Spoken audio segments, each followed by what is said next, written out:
তো গাইজ আহিছিলোঁ চুমিবাৰ ঘৰলৈ উত্তৰ গুৱাহাটীৰ। তো বাবুৰ মাইনা চুমিবাৰ এয়া। তো তাৰপিছত চুমিবাৰ মা মোৰ জেঠীমা হয়, লগ পালোঁ বহুত দিনৰ মূৰত, ইমোশ্যনেল হৈ গ'লোঁ। তাৰপিছত মই আৰু জিয়ান ভাগিন যাব ওলালোঁ, মানে আহি পালোঁ আৰু দৌলগোবিন্দ মন্দিৰলৈ। তো চাওক আগতকৈ কিমান ধুনীয়া হৈছে, সঁচাই বহুত ভাল লাগিছে গৈ। তো এয়া চাওক মহাপ্ৰভু শ্ৰী শ্ৰী দৌলগোবিন্দ মন্দিৰ। আৰু এটা দান দিলোঁ নিজৰ ইচ্ছামতে যিখিনি পাৰোঁ। তো এবাৰ মানে চক এটা আছে ওচৰতে, অলপ আন্ধাৰ হ'ল, সেইকাৰণে আমি দুজনে খোজকাঢ়ি মানে ঘূৰিলোঁ অলপ। Welcome back to my YouTube channel Papu Priyam guys. মোৰ ভিডিঅ' যদি প্ৰথমবাৰৰ বাবে চাইছে তেনেহ'লে স্বাগতম জনাইছোঁ। যদি আগৰ পৰা চাই তেনেহ'লে ধন্যবাদ। ঠাণ্ডা লিখি গম পাইছে যে আজি মোৰ যোনটো নতুন মোবাইল অপ' ৰেনো 11, সেই মোবাইলটোৰে ফাৰ্ষ্ট ব্লগ, মানে সেই মোবাইলটোত ফাৰ্ষ্ট ব্লগ বনাব গৈ আছোঁ। চ' এক্সাইটেড। আৰু মই আছোঁ উত্তৰ গুৱাহাটীত লাষ্ট ব্লগত দেখি গম পালে যে মোবাইলটো কিনি দদৰত কিনিছিলোঁ, হাজোৰ ওচৰত। দদৰ পৰা ডাইৰেক্ট উত্তৰ গুৱাহাটী চুমিবাহঁতৰ অৰ্থাৎ জিয়ানহঁতৰ ঘৰলৈকে আহিছিলোঁ।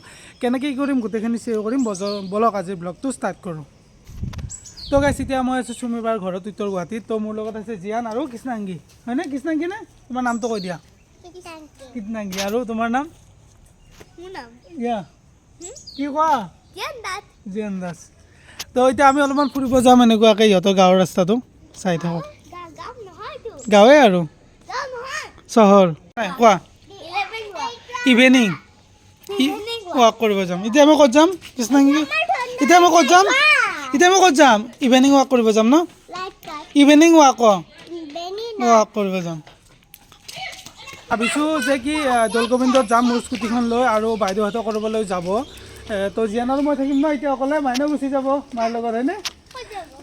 ক'ৰবাত যাব বুলি কৈছে, তুমি আৰু মই থাকিম। মই কাইলৈহে যাম, আজি থাকিম নহয় তোমাৰ লগত, মানে ৰাতি। আজি থাকিম মই। তো এতিয়া সেই কৰিম, অলপমান মানে ইভিনিং ৱাক টাইপ কৰিব আহিছোঁ সিহঁতৰ গাঁওখনত। মানে মোৰ বহুত ভাল লাগে, মানে চহৰে আৰু উত্তৰ গুৱাহাটী মোৰ গাঁও বুলি কৈ আছোঁ। মানে ৰাস্তাবোৰ দেখিলে এনেকুৱা লাগে গাঁৱৰ যেনে লাগে, বাট এখন চহৰৰ উত্তৰ গুৱাহাটী, জানে গুৱাহাটীয়ে হয়। তো কি তোমালোকৰ এই ঠাইখিনি আৰু শুৱালকুছি মামাহঁতৰ ঠাইখিনি একে ন অলপ দেখাত, হয়নে? একে লাগে ন? শুৱালকুছি যিবোৰ ঠাই আছে গলি গলি সেনেকুৱা টাইপৰে অলপ, আপোনালোকৰ ভিডিঅ'ত চাই গম পাইছে। আৰু লগতে মোৰ ৰেনো কি আছিল অপ' ৰেনো 11ৰ কেমেৰাটো কেনে পাইছে জনাব। মই মানে ৱাইড কেমেৰাত কৰি আছোঁ, মানে অলপ জুম টাইপৰ। মোৰ ইমান নলেজ নাই বাৰু, মই ফেচাৰ্ছবোৰ চাব লাগিব ইউটিউবত, মই ডাইৰেক্ট কিনা হৈ গৈছে। ইফালে আহা। তো দেখুৱাই আপোনালোকক মই ক'বলৈ চেষ্টা কৰিম মোবাইলটোৰ বিষয়ে। লগতে মই এটা ভিডিঅ' বনাম এক্সট্ৰাকৈ, কেনেকুৱা কি ফেচাৰ আৰু কেনেকুৱা কি কোৱালিটি, গোটেইখিনিৰ ওপৰত মই এক্সট্ৰাকৈ এটা ভিডিঅ' বনাম। তো এতিয়া আমি চাওক, এতিয়া মানে এইখিনি কি হয় মধ্যম খণ্ড ন, ইফালে এইখিনি মধ্যম খণ্ড বুলি কয়। তো চাওক পৰিৱেশ গাঁৱৰ মানে গাঁও বুলিয়ে কৈ আছোঁ, চহৰে হয় আৰু উত্তৰ গুৱাহাটী। তো ধুনীয়া হয়, বেলেগ এইখিনি মধ্যম খণ্ড। তো গাইজ প্ৰায় 3-4 বছৰমান পিছত জেঠীমাক লগ পালোঁ, মানে মোৰ নিজৰ জেঠীমাৰ জেঠাৰ মানে নবৌয়ে। মই ভালদৰে ক'ব, কওকচোন কি হয় মানে সম্বন্ধত কি হয় আৰু কওক।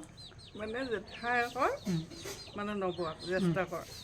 আৰু বহুত মৰমীয়াল হয়। মই মানে ভবাই নাছিলোঁ যে ইয়াত আহিব বুলি, আৰু মোক চুমিবাহঁতক কোৱা নাছিল যে ইয়াত আহিছে বুলি। তাৰপিছত হঠাতে লগ পাই মানে ইমোশ্যনেল হৈ গ'লোঁ, আগৰ কথাবোৰ মনত পৰি গৈছে।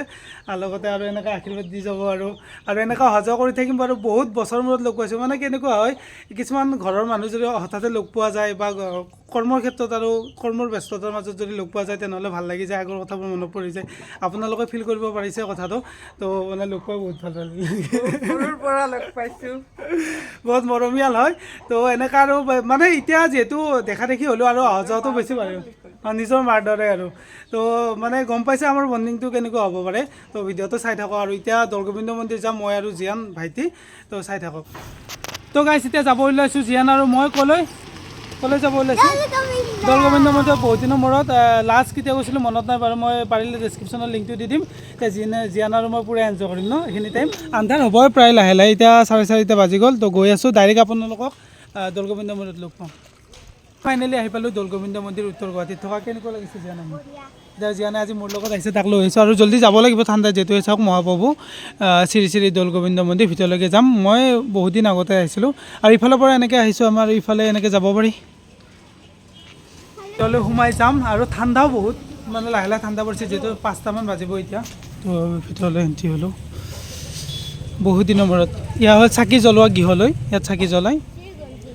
এইটো হ'ল মেইন মন্দিৰ দৌলগোবিন্দ মন্দিৰ।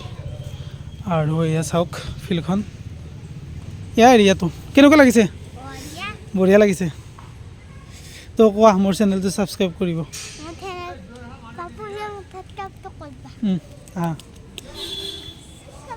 এতিয়া দৰ্শন কৰিম অলপ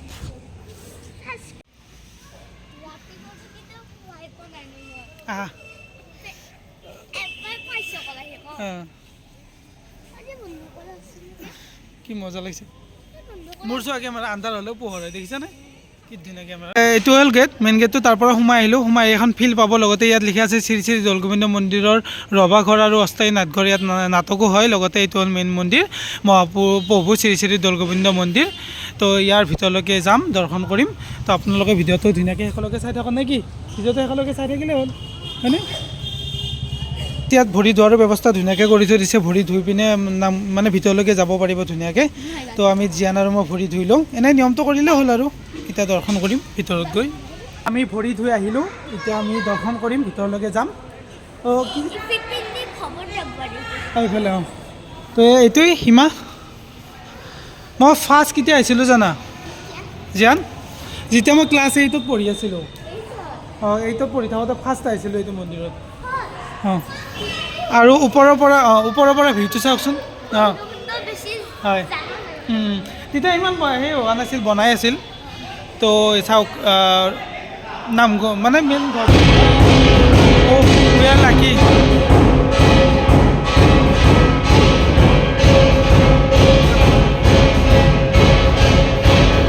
আমি দুজন লাকি দবা বাজিলে হোৱাৰ লগে লগে শুনক দবা শব্দ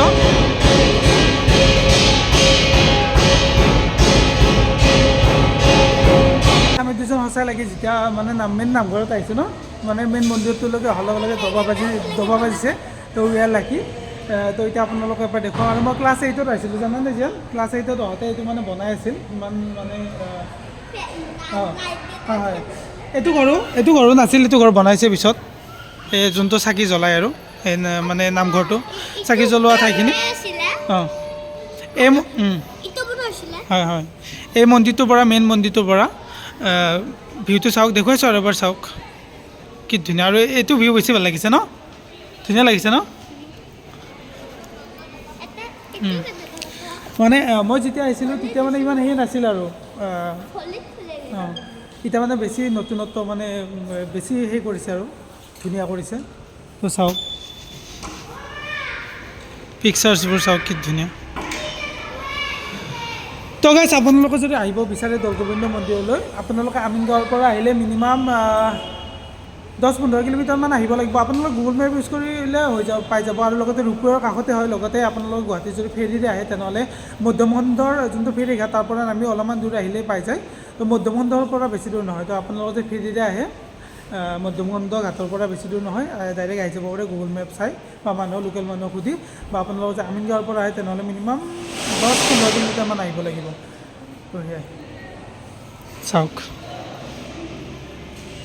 আহিলোঁ দৰ্শন কৰিলোঁ জিয়ানৰ লগত কেনেকুৱা লাগিল মোৰ লগত আহি ভাল লাগিল আৰু লগতে মোৰ নতুন মোবাইলটোত মানে ফটো উঠি কেনেকুৱা লাগিল ভাল লাগিল তো গাইছ মানে কি আৰু ফাৰ্ষ্ট টাইম কৰিছোঁ এইটো ফাৰ্ষ্ট ব্লগ হয় আৰু ফাৰ্ষ্ট মানে মই ইমান ছেটিংছৰ বস্তু নাজানো মানে মোবাইলৰ বিষয়ে ইমান নাজানো আপোনালোকে যদি জানে জনাব যে কেমেৰাটো আৰু কিমান বেছি মানে বেছি ভাল কৰিব পাৰি এই কেমেৰাটো বা ফটোজ ভিডিঅ'ছ মানে ভিডিঅ'ছৰ কোৱালিটিটো যদি অলপমান কিবা ছেটিংছত মিলাই ভাল কৰিব পাৰি সেইটো মোক কৈ দিব তো ফাৰ্ষ্ট কৰিছোঁ কেনেকুৱা লাগিছে মানে কেমেৰা কেনেকুৱা হয় আপোনালোকে জনাব কমেণ্টত তো মই কিবা নাজানিলে আপোনালোকক সুধিম আপোনালোকে কমেণ্টত জনাব মই ঠিক কৰিবলৈ চেষ্টা কৰিম অপ' ৰেনো 11 তো কেমেৰা কেনেকুৱা পাইছে জনাব তো এতিয়া আমি কি হ'ল দৌলগোবিন্দ মন্দিৰতে আছোঁ এতিয়া আমি আকৌ জিয়ানহঁতৰ ঘৰলৈ যাম আৰু ক'ৰবাত যদি যাওঁ তেনেহ'লে আপোনালোকক নিশ্চয় দেখুৱাম তো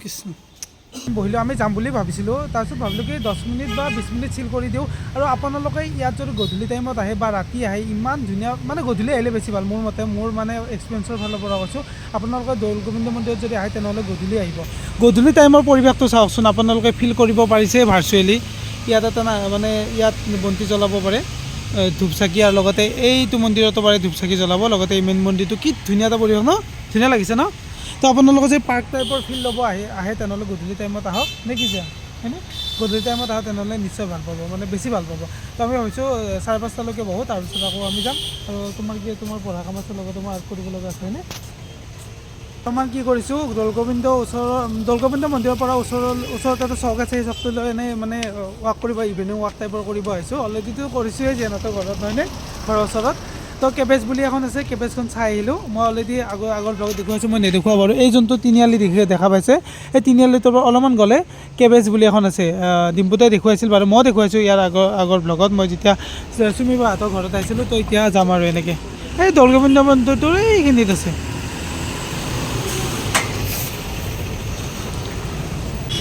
তো গাইছ এতিয়া 5:30 বাজিল আৰু চুমিবাহঁতৰ পৰা অৰ্থাৎ জীয়ানহঁতৰ পৰা দৌলগোবিন্দ মন্দিৰলৈকে বেছি টাইম নহয় 10-15 মিনিট 10 মিনিটে লাগে আৰু 10-12 মিনিট তো এতিয়া ৰিটাৰ্ণ যাম এইটো হ'ল দৌলগোবিন্দ মন্দিৰ ইফালে গ'লে চুমিবাহঁতৰ ঘৰ লগতে আমিনগাঁও আমাৰ হাজো এনেকৈ ওলাব পাৰি আৰু এনেকৈ গ'লে আই থিংক ঘাটলৈকেও যাব পাৰি লগতে বিভিন্ন ঠাইত যাব পাৰি আৰু আপোনালোকে গুগল মেপত চালে গম পাবই তো এতিয়া ঘৰত গৈ মই যদি ক'ৰবালৈকে আকৌ যাওঁ দেখুৱাম বাৰু